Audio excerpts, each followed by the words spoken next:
Hello YouTube, this is Bruno. I'm standing here in my new perimeter and I built this perimeter for a mega drowned farm, and I outlined the area that are river biome with sandstone and basically took a large area that is almost all river biome and broke bedrock. So we are down to y equals minus 64 and I already placed soul sand there. So let's design a fast drowned farm that will go in this perimeter here. And this will be a 2-player farm in order to make it as fast as possible. And the starting point will be a drowned farm that I did in creative based on Doc M's Hermitcraft 9 drowned farm. So the player stands here in a perimeter and we have these soul sand bubble columns that spawn the drowned. And we have water streams on top that move the drowned into the portals. And in order so that they don't get stuck in the middle, I have blocked off the middle with a glass column. And the rates of this farm are about 7,000 copper ingots per hour. And the size of this farm is about 70 by 150, so this is already quite large. Interestingly enough, we don't really use up the mob cap. So you see, we don't do anything to block the Ziglins to spawn in the portals. So you will have some Ziglins here hanging out until they despawn, and yet this huge area is not enough to fill the mob cap, so we are still well under the mob cap of 70. Now, other features of this design, we have these lava columns here in the middle, so if we want we can disable the farm, and this is once again taken straight from Doc M. So if we hit this node block, this will propagate a signal to all of the dispensers dispensing lava here in the middle. And let's have a quick look at the kill chamber. So this is a very simple kill chamber. The drowned get out of the portal. We have some turtle eggs to lure them so that they can't hang out in the portal. And this is basically taken from Glot's goat farm. So they will land on carpets, but we will push in and out the carpets. And there we have some stairs. So the items will go under the stairs to a slime pusher, and there we have the usual carpet item counting feature that allows us to do these counters. Hopper pointing into a wool block, and the player stands up here and hits an armor stand to kill the drowned. So this kill chamber is pretty much optimal. All that we need here are a couple of item filters and a shulker loader, and certainly a crafter to craft the copper ingots into blocks. But other than that, we won't mess with the kill chamber here. However, we will try to make this area more efficient. Now, my first approach to change the farm was to basically use the Methodzz way that we use for the creeper farm, which is boats sitting here, sucking in the drowned. So the drowned would basically spawn here, be pushed up the bubble columns and end up in the boats. And the beauty of this design for the creeper farm is that we have opaque blocks here, so we can block out all of the light. Unfortunately, in time, these boats are dislocated, so they no longer sit in the middle, and that means they won't suck up the drowned that we get. So I was still hoping I could perhaps save this design, but unfortunately I couldn't find a way to keep the boats centered in the middle. So here you can see this boat is quite obviously pushed a lot to the side. And these drowned just chilling out here will just fill up the mob cap and do nothing. So unfortunately this idea is out. So let's see what else we can do. And the issue with this farm, of course, is the light from the portals. But I don't think there's a way to circumvent that. These portals emit a light level of 11. So we have to basically go down 11 blocks to get any spawns. Or a bit less in the middle. So what could we do to make this more efficient? We could get rid of the glass in the middle. So here we had a glass column, but unfortunately the drowned will then sit in the middle here and just sit on the water stream and fill up the mob cap. So that's not good. We need to eliminate the drowned as fast as possible from the mob cap. We need to send the drowned as fast as possible to the Nether. I tried to combat this with slime pushers. Now this was a bit better, but unfortunately sometimes drowned could still get stuck under these pistons here. So it's probably better to keep the column in the middle, even though we lose some spawning spaces this way. Unfortunately, I couldn't come up with a grand alternative design, but let's see how we can tweak the existing design to get the maximum rates. We'll do the following. First, we'll improve on some details, and I'll get to that. Second, we will blow up the farm to maximize the size that makes sense. And third, as the last step, we'll make the farm more survival friendly and build it on my server, of course. So let's start with the tweaking. So here we have a pack spawning skirt that will also block light. So the skylight is 15, while the light from the portals is just 11. So if we build up a little skirt of 5 blocks to each side, we will just have the light from the portals. Then the big issue keeping the rates down is the number of Ziglins spawning in the portals. So in this final design here, we'll have at any time roughly 15 Ziglins. So they take up roughly 20% of our mob cap. What we can do easily to get rid of the Ziglins is to place turtle eggs on the outside and give them a path that they can walk along. So any Ziglins, there we go, spawning in these outside portals will just try to get to the turtle egg. They think they can walk over these trapdoors and they will fall down in this gap and they will fall to their death because this farm is high enough. If you want to build the farm a bit lower, you could just break the bedrock here and let the Ziglins fall into the void. But unfortunately, this will only get rid of the Ziglins in these outermost portals. Here in the interior, we will still have Ziglins chilling out because they can't pathfind to the other side. They can't pathfind over water.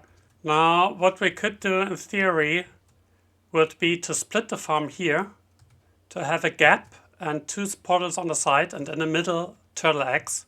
This of course would almost double the amount of blocks that we have to place for the farm. So I will not do that because I think that makes the farm impractical and too expensive. Instead, I'll just live with the Ziglins chilling out in the portals and I will just get rid of the Ziglins on the outside. Now we'll talk about the scaffolding in a moment. Just think that the scaffolding isn't there. How long do we make the water streams? How long does it take a drown to get into the portal? So let's start here. And this is kind of the worst case. We start in the middle, on the bottom. So let's see how long it takes. 21, 22, 23, 24, 25, 26. So we have about 6 seconds until a drown ends up in the portal. But 4 seconds of this are in the water stream. So we have less time in the bubble column and more time in the water stream. So we could reduce the time to eliminating the Ziglins if we make the water streams shorter. Say 3 blocks instead of 4. Unfortunately, there's a counter effect to that. The shorter we make the water streams, the more portals we have. Because of course we need the same amount of spawning spaces, so we need to build more compartments. And the more portals we have, the more Ziglins we get filling up the mob cap. And that's a classic optimization problem. Making the compartments smaller will eliminate the mobs faster, but increase the number of Ziglins. And in my tests, the sweet spots were these water streams that are 4 blocks wide. If I made the water streams longer, then we would get lower rates because it takes longer for the Ziglins to be eliminated. If I made the water streams shorter, I would have too much Ziglins filling up the mob cap. So 4 blocks it is. The same is true for the farm height. We could, of course, just have this portal area a bit lower, which would reduce the amount of time that we spend in the bubble columns. But you see, this is already pretty fast. It's about 2 seconds to get to the top. So that will just have a minimal effect. So I don't think there's any point in making this even lower. And the total height is now roughly 30 blocks. So these tops of the portal are 30 blocks over the bedrock. And the final optimization is the roof. So in my initial design, I had the roof here at the level of the portals, but we can of course build the roof 1 block lower. This will not hinder the transport of the mobs in the water streams in any way. So not only we get 1 block less in the height map, which is a small increase in the rates, but we will also block slimes. You see, if we had the roof 1 block higher, we could have slimes spawning in these portals because they would have over 2 blocks to the sides and over 2 blocks to the roof. The slimes need a spawning space of just over 2 blocks, but that way they can't spawn in the portals. So how far can we blow the farm up? I'm kind of counting these compartments here. Each compartment is 21 blocks long, which is the maximum size of the portal, and 9 blocks wide, 4 blocks on each side for the water stream plus the middle. And the sweet spot appears to be something like 80 compartments. So we have kind of 10 rows, and in each row we have 8 portals, which brings up the rates to something over 10,000 copper ingots per hour, or 50% more than our original design. But this way we are pretty much up against the mob cap, and adding more compartments will only increase the rates very slightly, while making the farm larger. So I wasn't able to get anything over 11,000 ingots per hour, even though I tried to make the farm significantly larger. So something like 10k is probably the best you can get with that technology. On another side, we have these carpets that are pushed and push the items here into cobwebs. Cobwebs will kill the momentum, then we have a slime pusher, moving the items into an ice path. Here in the back, we have a clock that fires once every 3 seconds. First pushes the items over there. Then we have the slime pusher on the same clock, and then we fire this piston here. The items are aligned against a honey block. A honey block is not a full block, so these items will cover part of the hoppers and can be picked up by these hoppers. Here we have 3 standard item filters. The AB tileable design, which allows us to have almost a full stack. So these items filters here can pick up almost 3 stacks of copper. And I measured in this way there are hardly any copper going past these items filters. It can happen very rarely if you simulate many hours that a couple of copper ingots will end up here in the soul sand, but that's not a problem. So these filtered copper ingots go into an autocrafter. The autocrafter has the usual crafter setup, so we read the crafter. If the crafter reaches signal strength 9, then this redstone will update. This comparator reads it, relays the signal to the copper bulb. The copper bulb will be activated. We will strongly power this dropper, which will weakly power this crafter, which will craft the block. And then we get another update. The copper bulb is turned off. And the finished copper blocks go into this shulker box loader here, which is the usual shulker box loader by Methodzz, which is lossless. So you won't have any shulker boxes despawn after they're broken, which can happen if you use the Borcon loader. And the shulker boxes will end up here in this output chest. You could set up an allay filtering system for the tridents. You could also add filters for the Nautilus shells. You could also add filters for chicken drops, which are feathers and raw chicken, but I don't care too much about these drops. So I will just filter the copper here. And of course, if the player hits an armor stand, we have a beacon. The beacon giving us regeneration. Because we have some additional, we just give some strength. You want to use a smite sword, because drowned are undead. So smite in this case will be better than sharpness. And that's about it. You see the nether site is very simple, very fast to build. Okay, so we have the basic design down. The final step is to make the farm more survival friendly. Of course, the first issue is the choice of building blocks. Here I use glass so that you can see what's going on. Tinted glass on the outside because we have to block the light, and tinted glass is very expensive. And here in the inside I use glass, which is also expensive, at least on my survival server where we don't allow sand dupers. But glass has an important property. Glass is a transparent block, which means it does not block peg spawning. So you will get, for example, a spawn here, and then you might get the next peg spawn on the other side, but this spawn will be cancelled if we have a solid block here. So if we would simply replace the glass with any solid blocks like stone, we would get a massive drop in rates. And my choice of blocks to replace the glass are stone brick stairs, both on the outside and the inside. And the stairs on the outside are oriented in a way that no skylight can get inside, of course. And the inside, the orientation of the stairs doesn't matter. You can place them any way you want. And the reason is that stairs aren't full blocks either, so they won't block peg spawning. But they are opaque if placed in the correct orientation. And of course, stairs are very easy to get if you have a cobble generator and a smelter. And on my survival server, I autocrafted the stairs using this machine. So I put in stone, shulkers of stone here at the top. They go into a shulker box unloader. Then they go into a crafter where the stone is crafted to stone bricks using this usual crafter setup. And the stone bricks are crafted in the second step to stairs. And I built 3 of these machines going into one shulker box loader. So the output are shulker boxes of stairs. Of course, you could also use cobblestone stairs if you don't want to smelt the cobble to stone bricks. So for the roof, I will just use smooth stone. And you see that we have full blocks here because we need to block the skylight. And then in the inside we can use slabs. And in order to prevent mobs from spawning, we just spam a few torches so that we have light level of at least 1 everywhere. And we still need to place smooth stone steps on top of the obsidian, at least in slime chunks, because we could still get slime spawns on the obsidian, even though we have a light level. Now, in the world download, I will just put the smooth stones everywhere, so you don't have to worry about slime chunks. Okay, so all of the tinted glass is replaced, all of the glass is replaced, except for the turtle eggs.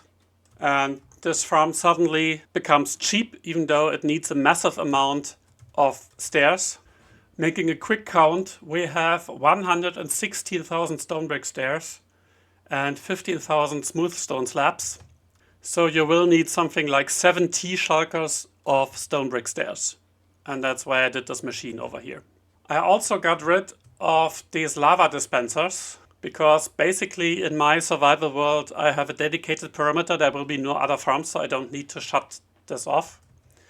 But in the world download, I will show you how you can integrate the lava columns here. So this is the same system here. So basically, we have a node block that turns on and off the lava. And on one side, we transmit the signals using rails and observers. And on the inside, we transmit the signals from dispenser to dispenser using observers, node blocks, and full blocks, like that. And then you see if you hit this node block, the lava will be retracted, and if we hit it again, the lava will be redispensed. And the lava, of course, creates light sources. And the final optimization for making this farm survival friendly is the scaffolding, which will allow us to get in the water streams rather easily. And we'll get to that in a moment. But basically, we can place the scaffolding, which is very cheap to craft, easy and fast to place, and then we just put the water streams on top, and we don't even have to break the scaffolding because all mobs will just shoot through the scaffolding if they are on bubble columns below. Alright, that's our design, so let's build this farm. My first idea was to basically build the farm and then put the water into compartments, but this turned out to be impractical because we have a massive effort to put in the water sources. And if we plant any kelp, we also need to break it, which is kind of hard if you have converted the water to water sources and you have bubble columns. So long story short, we will use a different approach.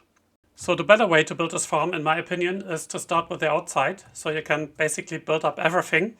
And on the inside, I've placed soul sand for the compartments, but other blocks that are not soul sand to lay out the area where we need to build the stairs.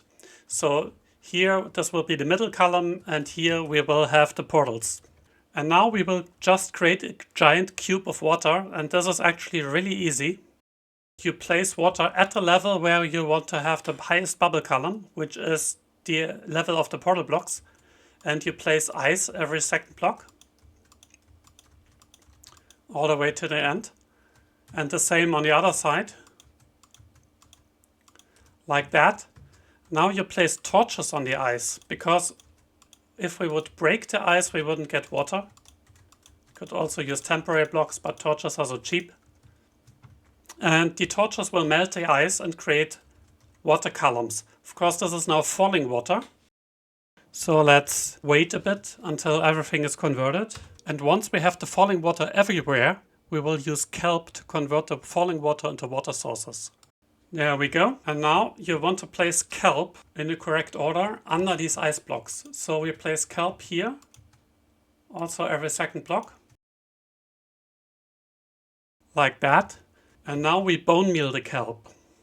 I'll use fast right click so that the kelp goes all the way up until the highest level. Then you can't bone meal anymore. Do this for all of the kelp plants. Break the kelp. We absolutely don't want any kelp in there, that's important. Do this on the other side, from the outside. So we start here. There we already have the kelp. Bone meal again. Break the kelp. Bone meal, break. And once you do the last kelp plant, now this is a bit nasty because of the bubble columns, but when you do the last kelp plant, you will get water sources forming for the complete area that we did. And now you can just go to the outside, break the kelp here, replace the stair, and we have a giant cube of water. And that's exactly what I did on my survival server. I took a light medica schematic of the outside, built up all the blocks, prepared the portals, and then came the part with the water. Kelp on one side, and as you'll see, I missed one plant in the middle there, which I had to fix later.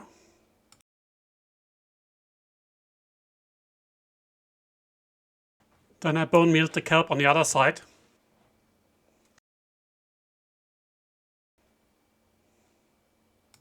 And I had to fix two issues, and this is why I didn't end up with a water cube immediately. I had forgotten this one kelp plant, and on the other side I missed one block in the bottom. So there was a hole in the bottom, and I had to fix that hole. And after fixing that, I had the full water cube as expected. So putting in the walls is possible, but a bit tricky, because whenever you get into the soul sand columns, you will be shot up to the surface. But if you find the right spot, which is just over the other block, in this case sandstone, so you can, for example, count 1, 2, 3, 4, and the fifth is again sandstone, and you can just dive down and place the walls like that.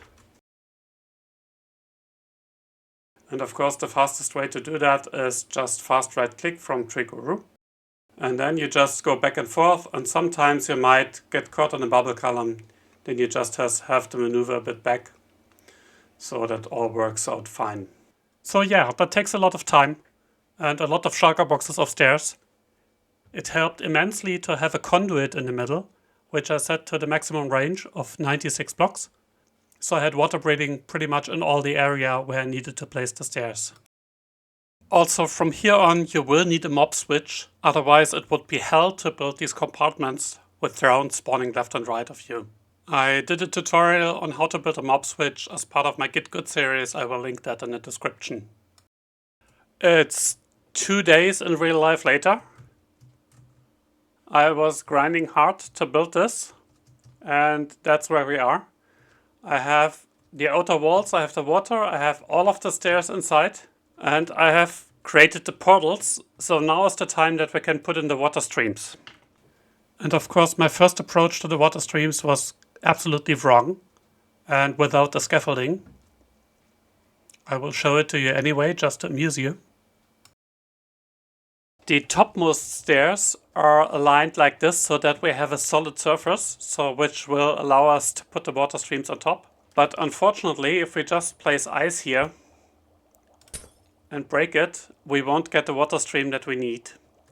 So we need to do something different. And the way to do that is to place temporary blocks that will stay water sources. So I will use top slabs in this case, place them like this, and then they will be waterlogged.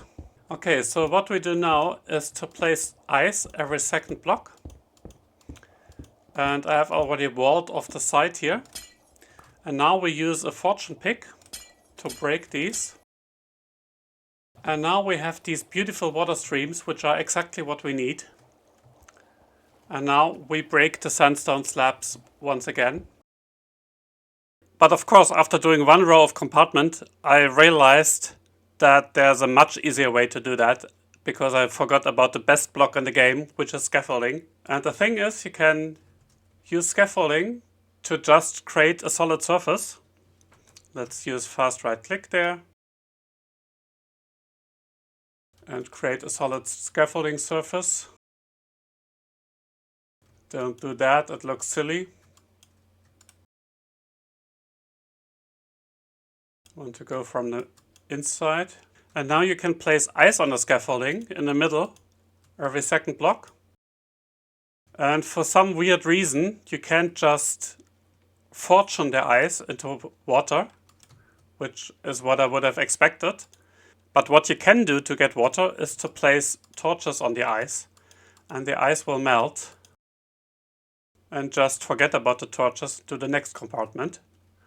And for some weird reason, water streams will form as they should. I'm still confused that the ice doesn't go to water if I break it, because it's a solid surface. But there you go. Of course, what was required for that is that I create a solid surface one block lower, and I didn't use stairs this time because this is so high that we don't get any spawns anyway, because the light of the portal will block any spawns. So I don't care too much about pack spawning here at the top, but you could of course also use stairs with the solid side on top. And this, you just leave it as it is. You don't have to remove the scaffolding, because the drowned that spawn in these water streams will just shoot through. In fact, some farms even get higher rates if you use scaffolding as a surface, because mobs cannot pathfind on scaffolding. But for the drowned farm, there wasn't a noticeable difference. So okay, I replaced the stairs with blocks one block lower in all of the compartments, which took a lot of time again. So let's put in the scaffolding everywhere. But the process is quite fast, because it's so easy and elegant to place the scaffolding. And actually, placing the scaffolding was a lot faster than I expected. I think it took me maybe 1 hour to put in the scaffolding and the water streams. So that was quite fast compared to the rest of the farm. And then the only task that's left for the overworld is to put in a roof and a pack spawning skirt. Okay, and now the farm is done. I added an AFK spot over here where my second account is.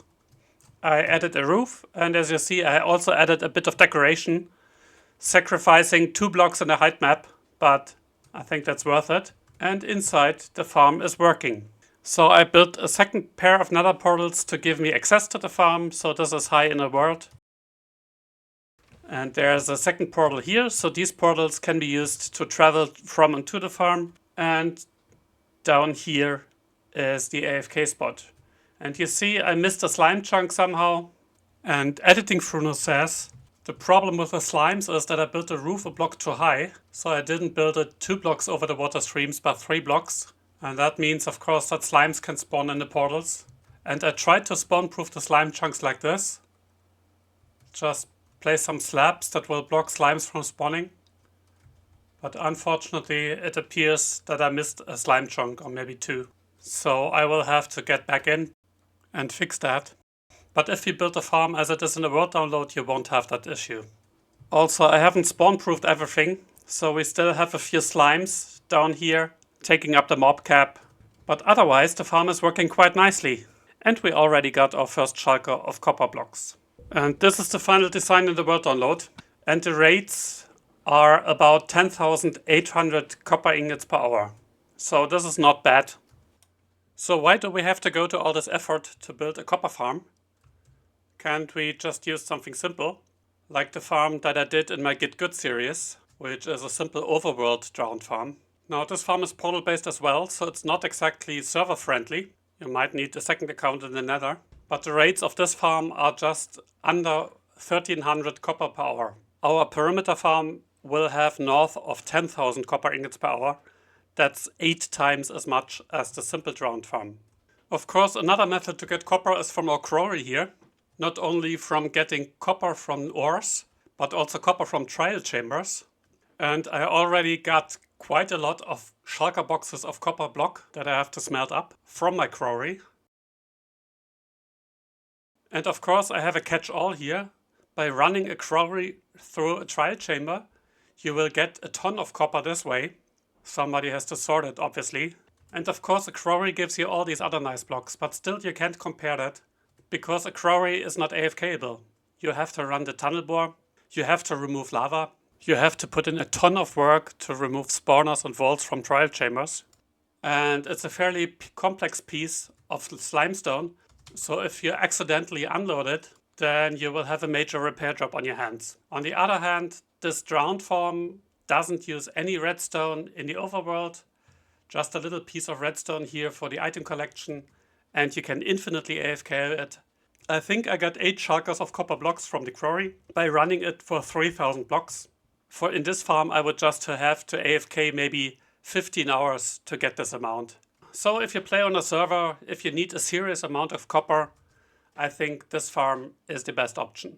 The world download contains an extended sorter that also filters tridents, nautilus shells, raw chicken and feathers. Of course this part is optional. It's up to you if you want to build it. This is the basic allay filter by Mango. Now to answer a few questions. No, this farm will not work on Bedrock. It's Java only. Also, do not try to build this farm in the overworld. Here I built this farm at sea level or river level. So the lowest block is y equals 61. We get only 25% of the rates. We have 2,500 ingots and change. In my opinion, that's not worth it for this massive effort to build this farm. So this farm has to be built on a perimeter. You don't have to break Bedrock. You can totally build this farm on Bedrock with a small drop in rates, maybe 15%, something like that. So if you don't break Bedrock, this farm should still produce something like 8,500 copper ingots per hour. So I hope you enjoyed this video. I tried to give a bit more insight into the process of designing farms, as well as explaining why I designed the drowned farm as I did. Leave your comments and questions. Please subscribe so that you don't miss any of my videos. Thanks for watching and see you next time. Bye bye.